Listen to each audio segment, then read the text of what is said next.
नमस्कार दोस्तों, आप सभी का स्वागत है। हमारी आज की इस खास वीडियो में देवउठान एकादशी का हिंदू धर्म में खास महत्व है। इस दिन देवता जागृत होते हैं और इस दिन से चातुर्मास का समापन होकर शुभ मुहूर्त काल का आरंभ माना जाता है। इस साल देवउठान एकादशी 23 नवंबर को मनाई जाएगी और उसके अगले दिन तुलसी विवाह होगा। सनातन परंपरा में जिस कार्तिक मास के शुक्ल पक्ष की देवोत्थान या फिर कहें देवउठनी एकादशी पर श्रीहरि अपनी योग निद्रा से जागते हैं और उसमें शादी ब्याह जैसे मांगलिक कार्यों की शुरुआत होती है, देवउठान एकादशी को एक अबूझ मुहूर्त माना जाता है और इस दिन से शादी ब्याह और सभी शुभ कार्य आरंभ हो जाते हैं।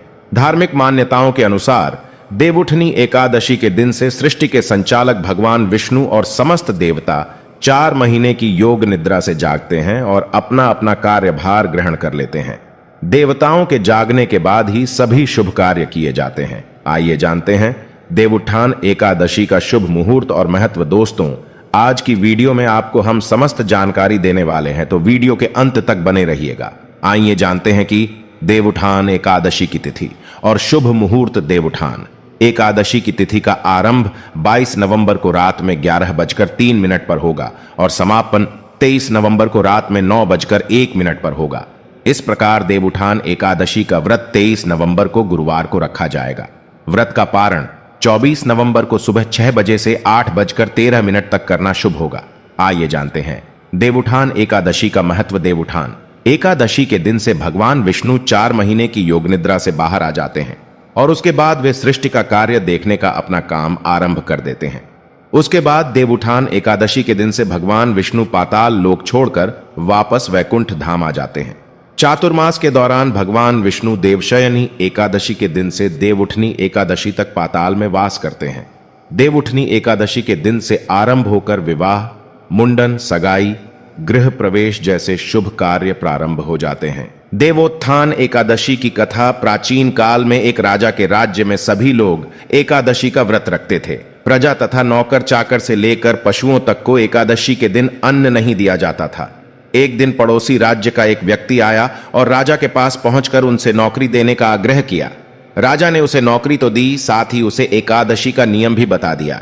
फलों से उसे तृप्ति नहीं हुई तो उसने राजा से अनुनय विनय कर आटा, दाल, चावल आदि लिया और नदी किनारे स्नान कर भोजन बनाया और भगवान से आकर उस भोजन को ग्रहण करने का आग्रह किया।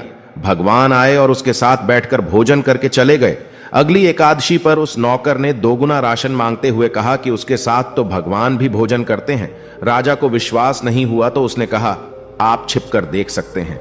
उसने नदी किनारे भोजन बनाकर भगवान को बुलाया, किंतु वह नहीं आए तो वह नदी में कूद कर जान देने के लिए आगे बढ़ा।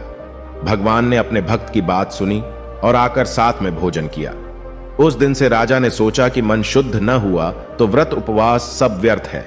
इसके बाद राजा शुद्ध मन से उपवास करने लगा। इस दिन जो व्यक्ति शुद्ध मन से उपवास और विष्णु भगवान की पूजा करता है उसे भगवत प्राप्ति होती है।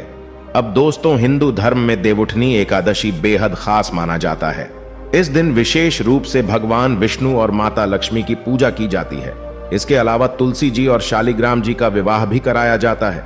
धार्मिक मान्यताओं के अनुसार इस दिन भगवान विष्णु 4 माह की योग निद्रा के बाद जागते हैं, जिससे सभी मांगलिक कार्य आरंभ हो जाते हैं। दोस्तों, देवउठान एकादशी पर तुलसी पूजा का महत्व। देवउठान एकादशी पर तुलसी माता की पूजा करने का विशेष महत्व होता है। इस दिन तुलसी के चारों ओर आटे और हल्दी से स्तंभ बनाकर उनकी पूजा की जाती है और उनकी परिक्रमा की जाती है। इस दिन तुलसी के साथ आंवले का गमला भी लगाना बेहद शुभ माना जाता है। इस दिन शंख, चक्र और गाय के पैर बनाकर उनकी पूजा की जाती है। धार्मिक मान्यता के अनुसार सभी एकादशियों में सर्वश्रेष्ठ मानी जाने वाली इस एकादशी का व्रत करने वालों को बैकुंठ की प्राप्ति होती है। हालांकि इस दिन कुछ बातों का ध्यान रखना बहुत जरूरी है। तो आइए जानते हैं देवउठनी एकादशी के क्या नियम हैं और इस दिन क्या करना चाहिए और क्या नहीं।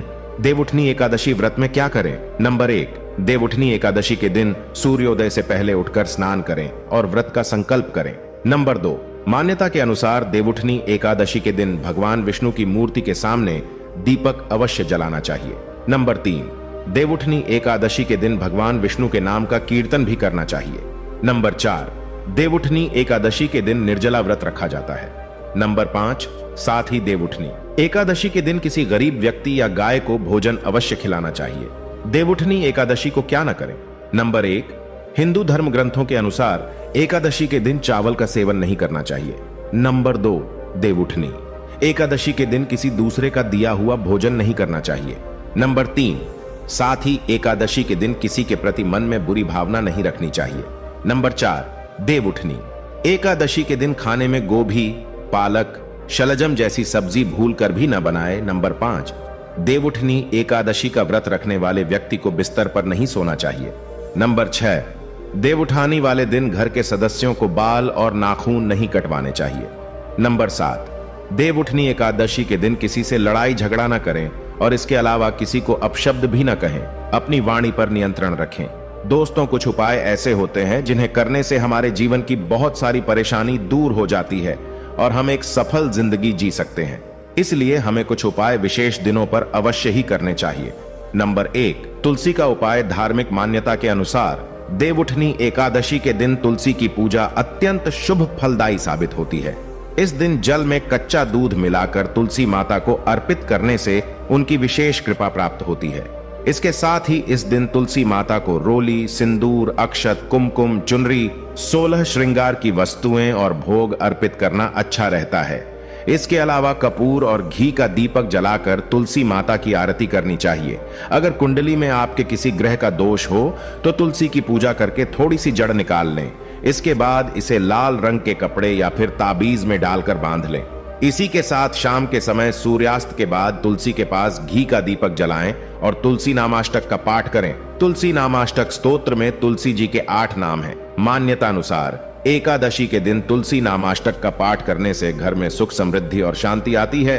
तो दोस्तों, आप भी इस दिन स्नान, दान, पुण्य और व्रत आदि करें, क्योंकि एकादशी के दिन ही इसका विशेष महत्व बताया गया है। साथ ही सूर्य भगवान का आशीर्वाद जरूर लें। नंबर 2, अब जानते हैं गाय का उपाय। धार्मिक मान्यता है कि गाय को खिलाई गई कोई भी चीज सीधे देवी देवताओं तक पहुंचती है, इसलिए पहली रोटी गाय के लिए निकाली जाती है। गाय के लिए पहली रोटी निकालने से जीवन की सभी समस्याएं दूर हो जाती हैं और परिवार में सुख समृद्धि का वास होता है। माना जाता है कि एकादशी पर गाय को तिल खिलाने से दुख और दरिद्रता दूर होती है और कष्टों से मुक्ति मिलती है। इस दिन आपको गाय को तिल, गुड़ खिलाना चाहिए और फिर उसे पानी देना चाहिए, जिससे आपके सारे दुख दर्द दूर हो जाएंगे और आपको भगवान विष्णु की कृपा प्राप्त होगी। बता दें कि इस दिन काले तिल का दान करने से पितृदोष, राहु केतु और शनि के प्रभाव से मुक्ति मिलती है। पुराणों के अनुसार जो व्यक्ति इस दिन साधु संतों को तिल का दान करता है उन्हें स्वर्ग मिलता है। इस दिन तिल से भरे तांबे के कलश को वैदिक ब्राह्मणों को दान करने का विशेष महत्व है। इस दिन महिलाओं को सौभाग्य की वस्तुओं के साथ तिल का दान करना चाहिए, जिससे उनके सुहाग की रक्षा होगी। इस दिन तिल से बनी सामग्री का दान करने से बड़े से बड़ा दुख टल जाता है और मोक्ष की प्राप्ति होती है। नंबर 3, दिया और दीपक का उपाय। सबसे पहली बात तो आपको ध्यान में रखनी चाहिए कि अपने घर के मंदिर में रोजाना ही आपको दीपक जलाना चाहिए। अगर घर के मंदिर में या फिर घर में शाम के समय दीपक नहीं जलाया जाता तो इससे आपके घर का वातावरण बहुत ज्यादा नेगेटिव तो होता ही है, साथ ही आपके घर की परेशानी भी बहुत ही ज्यादा बढ़ने लगती है। कहा जाता है कि पीपल में भगवान विष्णु का वास होता है। ऐसे में देवउठनी एकादशी के दिन पीपल के पेड़ पर जल चढ़ाएं। शाम को पेड़ के नीचे दीपक लगाएं। इस उपाय को करने से कर्ज से मुक्ति मिलती है। नंबर 4 पर बात करते हैं, नमक के उपाय की। अगर आपका मन बहुत अशांत रहता है या आपके अंदर अलग अलग तरह के विचार चलते रहते हैं या फिर आप किसी प्रकार की चिंता से घिरे हुए हैं तो इससे आपका स्वास्थ्य गिरता जाएगा। इसलिए अपने मन की शांति के लिए नमक मिले हुए जल से स्नान करने से शरीर तो शुद्ध होगा ही, लेकिन साथ ही मन की बेचैनी भी शांत हो जाएगी। इससे आपका भाग्य उदय हो जाएगा। नौकरी व्यापार में तरक्की हो जाएगी। माता लक्ष्मी दौड़ी दौड़ी चली आएगी। भगवान शनि आपके ऊपर कृपा दृष्टि बसाएंगे। आपका बृहस्पति मजबूत हो जाएगा। यहां तक कि आपका शुक्र भी मजबूत हो जाएगा। दोस्तों, शास्त्रों के अनुसार माना जाता है कि शाम के समय कभी किसी से नमक नहीं लेना चाहिए और ना ही देना चाहिए। जब आप अपना नमक शाम के समय किसी और को दे देते हैं तो आपके घर की सुख समृद्धि ही चली जाती है। साथ ही साथ नमक लेने वाला भी बर्बाद हो जाता है। इसीलिए शाम के समय नमक नहीं लेना चाहिए। नंबर 5 पर चावल यानी अक्षत की बात करते हैं। दोस्तों, आप सभी तो जानते ही है कि हमारी पूजा में अक्षत यानी चावल का कितना महत्व है। बस इतना ध्यान में रखना जरूरी है कि अक्षत टूटे हुए नहीं होने चाहिए, क्योंकि दोस्तों पूजा में अक्षत को पूर्णता का प्रतीक माना गया है। दोस्तों, एकादशी के दिन घर की किसी महिला से अन्य किसी महिला को चावल दान करवाएं। ऐसा करना शुभ माना जाता है और इससे घर में सुख समृद्धि आती है। एकादशी के दिन हल्दी के साथ चावल मिलाकर सूर्य देव को समर्पित करें। ऐसा करने से कुंडली में सूर्य की कमजोर स्थिति मजबूत होती है। विगत 4 माह से मांगलिक कार्य बंद थे, लेकिन पंचांग के अनुसार अब देवउठनी एकादशी से भगवान विष्णु पूरी सृष्टि का कार्यभार संभालेंगे और इसी दिन से शादी विवाह जैसे मांगलिक कार्य भी शुरू हो जाएंगे। जिस दिन भगवान विष्णु जागते हैं उस दिन सभी भक्त उनकी पूजा अर्चना करते हैं। ऐसे में एकादशी पर्व पर हिंदू धर्म में पूरे दिन उपवास रखकर शाम को श्रीहरि और माता तुलसी की शादी कराने की परंपरा है, जिससे सभी घरों में शुक्रवार को एकादशी पर्व मनाने की तैयारी जोरों पर चल रही है। अब आपको बताते हैं 11 दिए जलाने होता है। शुभ देवउठान एकादशी की तिथि का आरंभ 22 नवंबर को रात में 11:03 पर होगा और समापन 23 नवंबर को रात में 9:01 पर होगा। पूजा करने से पहले घर की महिलाएं चूना और आटे से रंगोली बनाती हैं। इसके बाद गन्ने का मंडप तैयार कर भगवान विष्णु के शालिग्राम रूप की पूजा होती है। इस पूजा में विशेष रूप से 11 दिए जलाए जाते हैं। देवउठनी एकादशी के दिन गन्ने और सूप का महत्व, इसी के साथ देवउठनी एकादशी के दिन गन्ने की पूजा का महत्व है। इस दिन गन्ने की फसल की कटाई शुरू हो जाती है। गन्ने की कटाई से पहले इसकी पूजा की जाती है। इसके बाद इसे भगवान विष्णु को चढ़ाया जाता है और प्रसाद के रूप में बांटा जाता है। गन्ने की पूजा करने से घर परिवार में मिठास बनी रहती है और सुख समृद्धि आती है। गन्ने को मीठे का शुभ स्रोत माना जाता है। देवउठनी एकादशी के दिन भगवान विष्णु की पूजा की जाती है। इस दिन घरों, मंदिरों और मठों में पूजा अर्चना की जाती है और दीपदान किया जाता है। इस दिन तुलसी विवाह भी होता है। देवउठनी एकादशी को देवोत्थान एकादशी भी कहा जाता है। इस दिन भगवान विष्णु की पूजा की जाती है। देवउठनी एकादशी की पूजा विधि: नंबर 1, इस दिन सुबह जल्दी उठकर स्नान करें। नंबर 2, अपने सारे घर की साफ सफाई करें। नंबर 3, स्वच्छ होकर मंदिर में दीप प्रज्वलित करें। नंबर 4, चौकी पर भगवान विष्णु की तस्वीर या मूर्ति स्थापित करें। नंबर 5, भगवान विष्णु को तिलक लगाएं, घी का दीपक जलाएं और प्रसाद चढ़ाएं। नंबर 6, भगवान विष्णु का गंगा जल या पंचामृत से अभिषेक करें। नंबर 7, भगवान विष्णु को पुष्प और तुलसी दल अर्पित करें। नंबर 8, विष्णु भगवान की आरती करें। नंबर 9, भगवान को भोग लगाएं। नंबर 10, माता लक्ष्मी की पूजा करें। नंबर 11, एकादशी की कथा पढ़ें या सुनें। नंबर 12, श्रीहरि और माता लक्ष्मी की आरती करें। नंबर 13, घर के सभी लोगों में प्रसाद बांटें। नंबर 14, इसके पश्चात अपने व्रत का पारण करें। जानिए एकादशी व्रत का पारण कैसे करें। एकादशी के व्रत को समाप्त करने को पारण कहते हैं। एकादशी व्रत के अगले दिन सूर्योदय के बाद पारण किया जाता है। एकादशी व्रत का पारण द्वादशी तिथि समाप्त होने से पहले करना अति आवश्यक है। यदि द्वादशी तिथि सूर्योदय से पहले समाप्त हो गई हो तो एकादशी व्रत का पारण सूर्योदय के बाद ही होता है।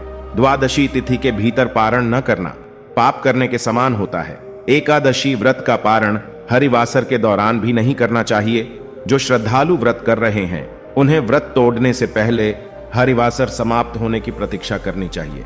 हरिवासर द्वादशी तिथि की पहली 1/4 अवधि है। व्रत तोड़ने के लिए सबसे उपयुक्त समय प्रातःकाल होता है। व्रत करने वाले श्रद्धालुओं को मध्याह्न के दौरान व्रत तोड़ने से बचना चाहिए। कुछ कारणों की वजह से अगर कोई प्रातःकाल पारण करने में सक्षम नहीं है तो उसे मध्याह्न के बाद पारण करना चाहिए। कभी कभी एकादशी व्रत लगातार 2 दिनों के लिए हो जाता है। जब एकादशी व्रत 2 दिन होता है तब स्मार्त परिवारजनों को पहले दिन एकादशी व्रत करना चाहिए। दूसरे दिन वाली एकादशी को दूजी एकादशी कहते हैं। सन्यासियों, विधवाओं और मोक्ष प्राप्ति के इच्छुक श्रद्धालुओं को दूजी एकादशी के दिन व्रत करना चाहिए। जब जब एकादशी व्रत 2 दिन होता है तब तब दूजी एकादशी और वैष्णव एकादशी एक ही दिन होती हैं। भगवान विष्णु का प्यार और स्नेह के इच्छुक परम भक्तों को दोनों दिन एकादशी व्रत करने की सलाह दी जाती है। देवउठनी एकादशी के दिन व्रत रखा जाता है। व्रत एकादशी से एक दिन पहले दशमी से शुरू होता है, जो पारण मुहूर्त के बाद द्वादशी तक चलता। नंबर 1, भगवान विष्णु को लगाएं। पंचामृत का भोग धार्मिक मान्यताओं के अनुसार भगवान विष्णु की पूजा में पंचामृत होना बेहद जरूरी होता है। बिना पंचामृत के भगवान विष्णु को भोग नहीं लगाया जाता है। इसलिए एकादशी तिथि के दिन भगवान श्री हरि विष्णु को दूध, शहद, घी, शक्कर से बने पंचामृत का भोग अवश्य लगाएं। इससे सौभाग्य की प्राप्ति हो सकती है।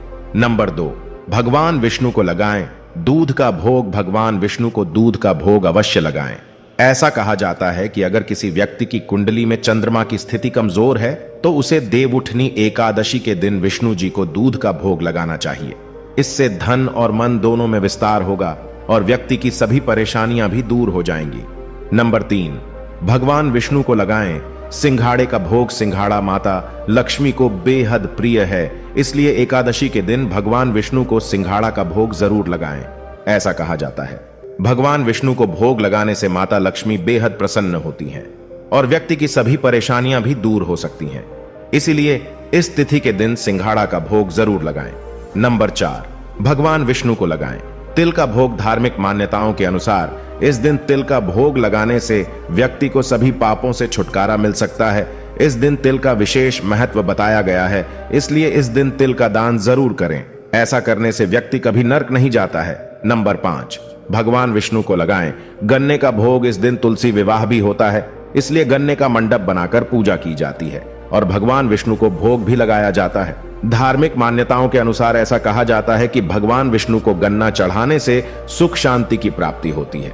नंबर 6, भगवान विष्णु को लगाएं केले का भोग। भगवान विष्णु को केले बहुत प्रिय हैं, इसलिए जब भगवान योग निद्रा से जागते हैं तो उन्हें केले का भोग लगाया जाता है। इससे धन वृद्धि होती है और सभी समस्याओं से भी छुटकारा मिल सकता है। धार्मिक मान्यता है कि नींद से जागने के बाद भगवान विष्णु सबसे पहले तुलसी की पुकार सुनते हैं, इसलिए इस दिन लोग तुलसी की पूजा भी करते हैं। दोस्तों, देवउठान एकादशी पर तुलसी पूजा का महत्व। देवउठान एकादशी पर तुलसी माता की पूजा करने का विशेष महत्व होता है। इस दिन तुलसी के चारों ओर आटे और हल्दी से स्तंभ बनाकर उनकी पूजा की जाती है और उनकी परिक्रमा की जाती है। इस दिन तुलसी के साथ आंवले का गमला भी लगाना बेहद शुभ माना जाता है। इस दिन शंख, चक्र और गाय के पैर बनाकर उनकी पूजा की जाती है। धार्मिक मान्यता के अनुसार सभी एकादशियों में सर्वश्रेष्ठ मानी जाने वाली इस एकादशी का व्रत करने वालों को बैकुंठ की प्राप्ति होती है। हालांकि इस दिन कुछ बातों का ध्यान रखना बहुत जरूरी है। तो आइए जानते हैं देवउठनी एकादशी के क्या नियम हैं और इस दिन क्या करना चाहिए और क्या नहीं। देवउठनी एकादशी व्रत में क्या करें? नंबर 1, देवउठनी एकादशी के दिन सूर्योदय से पहले उठकर स्नान करें और व्रत का संकल्प करें। नंबर 2, मान्यता के अनुसार देवउठनी एकादशी के दिन भगवान विष्णु की मूर्ति के सामने दीपक अवश्य जलाना चाहिए। नंबर 3, देवउठनी एकादशी के दिन भगवान विष्णु के नाम का कीर्तन भी करना चाहिए। नंबर 4, देवउठनी एकादशी के दिन निर्जला व्रत रखा जाता है। नंबर 5, साथ ही देवउठनी एकादशी के दिन किसी गरीब व्यक्ति या गाय को भोजन अवश्य खिलाना चाहिए। देवउठनी एकादशी को क्या न करें? नंबर 1, हिंदू धर्म ग्रंथों के अनुसार एकादशी के दिन चावल का सेवन नहीं करना चाहिए। नंबर 2, देवउठनी एकादशी के दिन किसी दूसरे का दिया हुआ भोजन नहीं करना चाहिए। नंबर 3, साथ ही एकादशी के दिन किसी के प्रति मन में बुरी भावना नहीं रखनी चाहिए। नंबर 4, देवउठनी एकादशी के दिन खाने में गोभी, पालक, शलजम जैसी सब्जी भूलकर भी न बनाए। नंबर 5, देवउठनी एकादशी का व्रत रखने वाले व्यक्ति को बिस्तर पर नहीं सोना चाहिए। नंबर 6, देवउठानी वाले दिन घर के सदस्यों को बाल और नाखून नहीं कटवाने चाहिए। नंबर 7, देवउठनी एकादशी के दिन किसी से लड़ाई झगड़ा न करें और इसके अलावा किसी को अपशब्द भी न कहें। अपनी वाणी पर नियंत्रण रखें। दोस्तों, कुछ उपाय ऐसे होते हैं जिन्हें करने से हमारे जीवन की बहुत सारी परेशानी दूर हो जाती है और हम एक सफल जिंदगी जी सकते हैं। इसलिए हमें कुछ उपाय विशेष दिनों पर अवश्य ही करने चाहिए। नंबर 1, तुलसी का उपाय। धार्मिक मान्यता के अनुसार देवउठनी एकादशी के दिन तुलसी की पूजा अत्यंत शुभ फलदायी साबित होती है। इस दिन जल में कच्चा दूध मिलाकर तुलसी माता को अर्पित करने से उनकी विशेष कृपा प्राप्त होती है। इसके साथ ही इस दिन तुलसी माता को रोली, सिंदूर, अक्षत, कुमकुम, चुनरी, 16 श्रृंगार की वस्तुएं और भोग अर्पित करना अच्छा रहता है। इसके अलावा कपूर और घी का दीपक जलाकर तुलसी माता की आरती करनी चाहिए। अगर कुंडली में आपके किसी ग्रह का दोष हो तो तुलसी की पूजा करके थोड़ी सी जड़ निकाल लें। इसके बाद इसे लाल रंग के कपड़े या फिर ताबीज में डालकर बांध लें। इसी के साथ शाम के समय सूर्यास्त के बाद तुलसी के पास घी का दीपक जलाएं और तुलसी नामाष्टक का पाठ करें। तुलसी नामाष्टक स्तोत्र में तुलसी जी के 8 नाम हैं। मान्यता अनुसार एकादशी के दिन तुलसी नामाष्टक का पाठ करने से घर में सुख, समृद्धि और शांति आती है। तो दोस्तों, आप भी इस दिन स्नान, दान, पुण्य और व्रत आदि करें, क्योंकि एकादशी के दिन ही इसका विशेष महत्व बताया गया है। साथ ही सूर्य भगवान का आशीर्वाद जरूर लें। नंबर 2, अब जानते हैं गाय का उपाय। धार्मिक मान्यता है कि गाय को खिलाई गई कोई भी चीज सीधे देवी देवताओं तक पहुंचती है, इसलिए पहली रोटी गाय के लिए निकाली जाती है। गाय के लिए पहली रोटी निकालने से जीवन की सभी समस्याएं दूर हो जाती हैं और परिवार में सुख समृद्धि का वास होता है। माना जाता है कि एकादशी पर गाय को तिल खिलाने से दुख और दरिद्रता दूर होती है और कष्टों से मुक्ति मिलती है। इस दिन आपको गाय को तिल गुड़ खिलाना चाहिए और फिर उसे पानी देना चाहिए, जिससे आपके सारे दुख दर्द दूर हो जाएंगे और आपको भगवान विष्णु की कृपा प्राप्त होगी। बता दें कि इस दिन काले तिल का दान करने से पितृदोष, राहु केतु और शनि के प्रभाव से मुक्ति मिलती है। पुराणों के अनुसार जो व्यक्ति इस दिन साधु संतों को तिल का दान करता है उन्हें स्वर्ग मिलता है। इस दिन तिल से भरे तांबे के कलश को वैदिक ब्राह्मणों को दान करने का विशेष महत्व है। इस दिन महिलाओं को सौभाग्य की वस्तुओं के साथ तिल का दान करना चाहिए, जिससे उनके सुहाग की रक्षा होगी। इस दिन तिल से बनी सामग्री का दान करने से बड़ा दुख टल जाता है और मोक्ष की प्राप्ति होती है। नंबर 3, दिया और दीपक का उपाय। सबसे पहली बात तो आपको ध्यान में रखनी चाहिए कि अपने घर के मंदिर में रोजाना ही आपको दीपक जलाना चाहिए। अगर घर के मंदिर में या फिर घर में शाम के समय दीपक नहीं जलाया जाता तो इससे आपके घर का वातावरण बहुत ज्यादा नेगेटिव तो होता ही है, साथ ही आपके घर की परेशानी भी बहुत ही ज्यादा बढ़ने लगती है। कहा जाता है कि पीपल में भगवान विष्णु का वास होता है। ऐसे में देवउठनी एकादशी के दिन पीपल के पेड़ पर जल चढ़ाएं, शाम को पेड़ के नीचे दीपक लगाएं। इस उपाय को करने से कर्ज से मुक्त। नंबर 4 पर बात करते हैं, दोस्ती मिलती है। नंबर 4 पर बात करते हैं। दोस्तों, आप सभी तो जानते ही है कि हमारी पूजा में अक्षत यानी चावल का कितना महत्व है। बस इतना ध्यान में रखना जरूरी है कि अक्षत टूटे हुए नहीं होने चाहिए, क्योंकि दोस्तों पूजा में अक्षत को पूर्णता का प्रतीक माना गया है। दोस्तों, एकादशी के दिन घर की किसी महिला से अन्य किसी महिला को चावल दान करवाएं। ऐसा करना शुभ माना जाता है और इससे घर में सुख समृद्धि आती है। एकादशी के दिन हल्दी के साथ चावल मिलाकर सूर्य देव को समर्पित करें। ऐसा करने से कुंडली में सूर्य की कमजोर स्थिति मजबूत होती है। विगत 4 माह से मांगलिक कार्य बंद थे, लेकिन पंचांग के अनुसार अब देवउठनी एकादशी से भगवान विष्णु पूरी सृष्टि का कार्यभार संभालेंगे और इसी दिन से शादी विवाह जैसे मांगलिक कार्य भी शुरू हो जाएंगे। जिस दिन भगवान विष्णु जागते हैं उस दिन सभी भक्त उनकी पूजा अर्चना करते हैं। ऐसे में एकादशी पर्व पर हिंदू धर्म में पूरे दिन उपवास रखकर शाम को श्रीहरि और माता तुलसी की शादी कराने की परंपरा है, जिससे सभी घरों में शुक्रवार को एकादशी पर्व मनाने की तैयारी जोरों पर चल रही है। अब आपको बताते हैं 11 दिए जलाने होता है। शुभ देवउठान एकादशी की तिथि का आरंभ 22 नवंबर को रात में 11:03 पर होगा और समापन 23 नवंबर को रात में 9:01 पर होगा।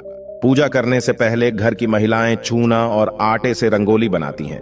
इसके बाद गन्ने का मंडप तैयार कर भगवान विष्णु के शालिग्राम रूप की पूजा होती है।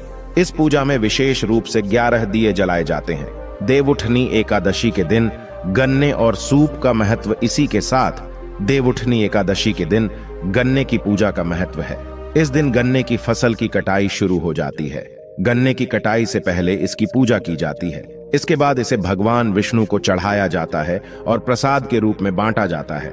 गन्ने की पूजा करने से घर परिवार में मिठास बनी रहती है और सुख समृद्धि आती है। गन्ने को मीठे का शुभ स्रोत माना जाता है। देवउठनी एकादशी के दिन भगवान विष्णु की पूजा की जाती है। इस दिन घरों, मंदिरों और मठों में पूजा अर्चना की जाती है और दीपदान किया जाता है। इस दिन तुलसी विवाह भी होता है। देवउठनी एकादशी को देवोत्थान एकादशी भी कहा जाता है। इस दिन भगवान विष्णु की पूजा की जाती है। देवउठनी एकादशी की पूजा विधि। नंबर 1, इस दिन सुबह जल्दी उठकर स्नान करें। नंबर 2, अपने सारे घर की साफ सफाई करें। नंबर 3, स्वच्छ होकर मंदिर में दीप प्रज्वलित करें। नंबर 4, चौकी पर भगवान विष्णु की तस्वीर या मूर्ति स्थापित करें। नंबर 5, भगवान विष्णु को तिलक लगाएं, घी का दीपक जलाएं और प्रसाद चढ़ाएं। नंबर 6, भगवान विष्णु का गंगा जल या पंचामृत से अभिषेक करें। नंबर 7, भगवान विष्णु को पुष्प और तुलसी दल अर्पित करें। नंबर 8, विष्णु भगवान की आरती करें। नंबर 9, भगवान को भोग लगाएं। नंबर 10, माता लक्ष्मी की पूजा करें। नंबर 11, एकादशी की कथा पढ़ें या सुनें। नंबर 12, श्रीहरि और माता लक्ष्मी की आरती करें। नंबर 13, घर के सभी लोगों में प्रसाद बांटें। नंबर 14, इसके पश्चात अपने व्रत का पारण करें। जानिए एकादशी व्रत का पारण कैसे करें। एकादशी के व्रत को समाप्त करने को पारण कहते हैं। एकादशी व्रत के अगले दिन सूर्योदय के बाद पारण किया जाता है। एकादशी व्रत का पारण द्वादशी तिथि समाप्त होने से पहले करना अति आवश्यक है। यदि द्वादशी तिथि सूर्योदय से पहले समाप्त हो गई हो तो एकादशी व्रत का पारण सूर्योदय के बाद ही होता है। द्वादशी तिथि के भीतर पारण न करना पाप करने के समान होता है। एकादशी व्रत का पारण हरिवासर के दौरान भी नहीं करना चाहिए। जो श्रद्धालु व्रत कर रहे हैं उन्हें व्रत तोड़ने से पहले हरिवासर समाप्त होने की प्रतीक्षा करनी चाहिए। हरिवासर द्वादशी तिथि की पहली 1/4 अवधि है। व्रत तोड़ने के लिए सबसे उपयुक्त समय प्रातःकाल होता है। व्रत करने वाले श्रद्धालुओं को मध्याह्न के दौरान व्रत तोड़ने से बचना चाहिए। कुछ कारणों की वजह से अगर कोई प्रातःकाल पारण करने में सक्षम नहीं है तो उसे मध्याह्न के बाद पारण करना चाहिए। कभी कभी एकादशी व्रत लगातार 2 दिनों के लिए हो जाता है। जब एकादशी व्रत 2 दिन होता है तब स्मार्त परिवारजनों को पहले दिन एकादशी व्रत करना चाहिए। दूसरे दिन वाली एकादशी को दूजी एकादशी कहते हैं। सन्यासियों, विधवाओं और मोक्ष प्राप्ति के इच्छुक श्रद्धालुओं को दूजी एकादशी के दिन व्रत करना चाहिए। जब जब एकादशी व्रत 2 दिन होता है तब तब दूजी एकादशी और वैष्णव एकादशी एक ही दिन होती है।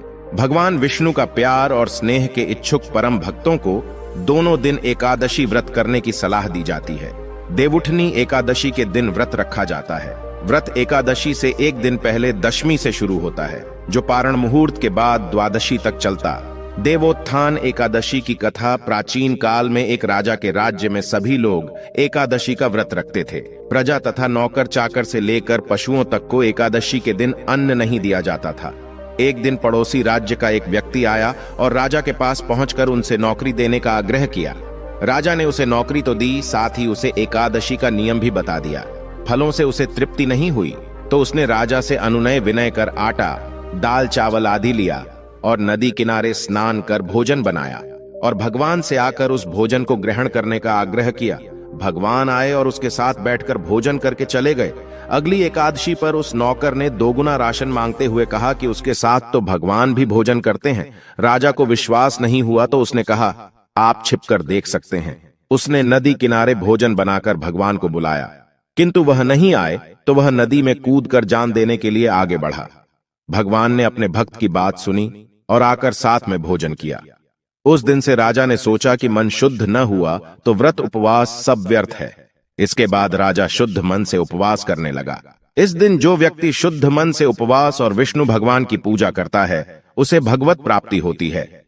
तो दोस्तों, आज की वीडियो में बस इतना ही। मैं उम्मीद करता हूं कि आपको देवउठनी एकादशी की संपूर्ण जानकारी हमारी आज की वीडियो में मिल गई होगी। वीडियो को लाइक करें, शेयर करें और चैनल को सब्सक्राइब करना ना भूलें।